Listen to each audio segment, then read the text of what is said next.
ओम श्री लक्ष्मी नारायण नमः। जय श्री राधे कृष्ण मित्रों, स्वागत है आपका अपने चैनल गुरुवाणी में। 4 माह की लंबी प्रतीक्षा के बाद भगवान श्री हरि विष्णु के भक्तों के लिए वह दिन आ ही गया जब भगवान विष्णु अपनी योग निद्रा से जागते हैं और मांगलिक कार्यों का पहिया फिर से चल पड़ता है। कार्तिक मास के शुक्ल पक्ष की एकादशी, जिसे देव उठनी एकादशी या प्रबोधनी एकादशी के नाम से जाना जाता है, यह दिन वही दिव्य और पवित्र दिन है जिस दिन भगवान विष्णु योग निद्रा से जागते हैं। वर्ष 2022 में देव उठनी एकादशी 4 नवंबर दिन शुक्रवार को पड़ रही है और शुक्रवार का दिन माँ लक्ष्मी का प्रिय दिन होता है। भगवान विष्णु को माँ लक्ष्मी और एकादशी तिथि दोनों ही अत्यंत प्रिय हैं, तो बन गया ना महासंयोग। अब हम सभी के मन में ये प्रश्न आता है कि भगवान को जगाने का मंत्र तो कठिन होता है और शुद्ध उच्चारण करना अगर संभव ना हो तो शास्त्र अनुसार अगर हम उठो देव बैठो देव ये कहकर भी श्री नारायण को उठाएं तो भी भगवान विष्णु प्रसन्न होकर जागते हैं। इस दिन भगवान विष्णु को दूध दही घी शहद और शक्कर से स्नान कराकर फिर उसी चरणामृत को प्रसाद के रूप में ग्रहण करना चाहिए। इस चरणामृत को पीने से सभी रोगों का नाश होता है और अकाल मृत्यु से रक्षा होती है। इस दिन माँ लक्ष्मी, नारायण जी, माँ तुलसी और शालिग्राम जी की पूजा करने से सभी मनोकामनाएं पूर्ण होती हैं और देव उठनी एकादशी की व्रत कथा को सुनने का फल तो अनंत होता है। आज के इस वीडियो में हम आपको देव उठनी एकादशी की व्रत कथा को सुनाएंगे और उसके बाद काशी के पंचांग के अनुसार ये भी बताएंगे कि एकादशी तिथि कितने बजे से लेकर कितने बजे तक है और व्रत का पारण करने का शुभ समय क्या रहेगा, क्योंकि जब हम अपना व्रत शुभ समय में खोलते हैं तो ही हमें एकादशी के व्रत का पूरा फल प्राप्त होता है। तो आइए भगवान श्री लक्ष्मी नारायण जी के चरणों का ध्यान करते हुए प्रबोधनी एकादशी की व्रत कथा को सुनते हैं। बहुत समय पहले की बात है। एक राजा था। उसके राज्य में प्रजा सुखी थी। एकादशी को कोई भी अन्न नहीं बेचता था, सभी फलाहार करते थे। एक बार भगवान ने राजा की परीक्षा लेनी चाहिए। भगवान ने एक सुंदरी का रूप धारण किया तथा सड़क पर बैठ गए। तभी राजा उधर से निकला और सुंदरी को देख चकित रह गया। उसने उस स्त्री से पूछा, हे सुंदरी, तुम कौन हो और इस तरह यहाँ क्यों बैठी हो? तब सुंदर स्त्री बने भगवान बोले, मैं निराश्रित हूँ, नगर में मेरा कोई जाना पहचाना नहीं है, मैं किससे सहायता मांगूं? मैं यही सोच सोचकर परेशान हो रही हूँ।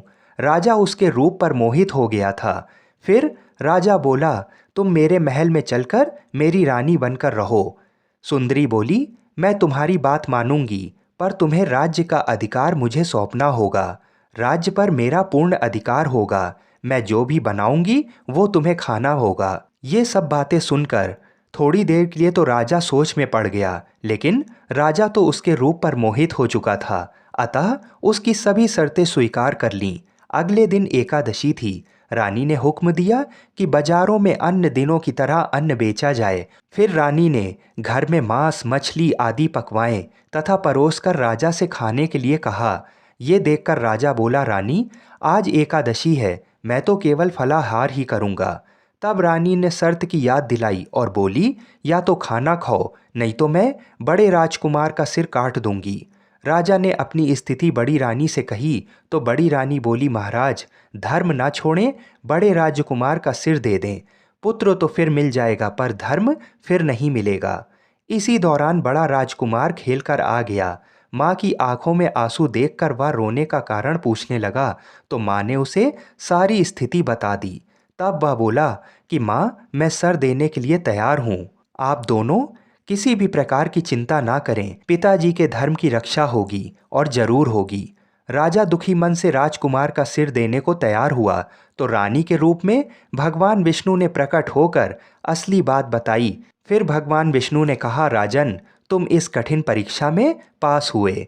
भगवान ने प्रसन्न मन से राजा से वर मांगने को कहा तो राजा बोला, आपका दिया सब कुछ है, बस आप हमारा उद्धार करें और आप हमारे परिवार पर अपनी कृपा बनाए रखें।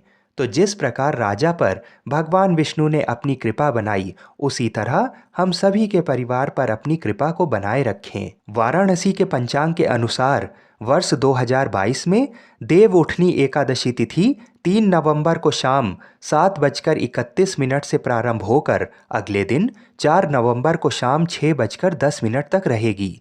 सूर्योदय के समय एकादशी तिथि 4 नवंबर को होने के कारण शास्त्र अनुसार देव उठनी एकादशी का व्रत 4 नवंबर को रखना ही सर्वोत्तम रहेगा।